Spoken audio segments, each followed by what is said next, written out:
Children develop heart failure for a variety of reasons, and yet we have really no medicines to treat them effectively. So the medicines that we give them are drugs that have been handed down from adults, and the cause of heart failure in adults is very different. So what I was talking about was an approach called precision medicine. It's an approach where you sort of step back and you try to identify whether there are groups of individuals or groups of patients who behave a certain way because they are genetically different. And is that why they develop disease? And is that why they respond differently to medicines? What our goal is that if we can understand the genetic makeup of all the children with heart failure, we might be able to better understand what's driving them to get heart failure. And if we understand that, then we can develop medicines that are really targeted to their unique genetic makeup in a way that might someday actually help us cure disease as opposed to just trying to slow down the disease process.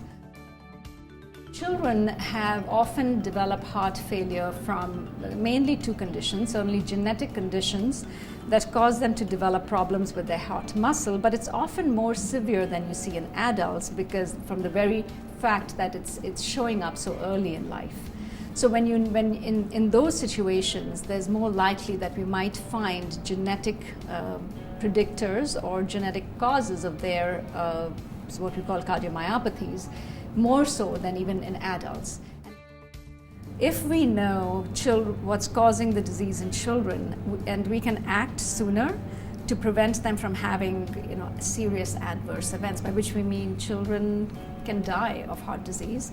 Sometimes they need heart transplants, they're waiting for heart transplants and they never make it to heart transplants.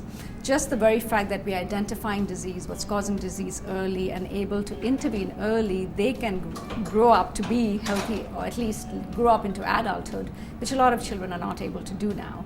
And then that knowledge can be used also to sort of screen family members.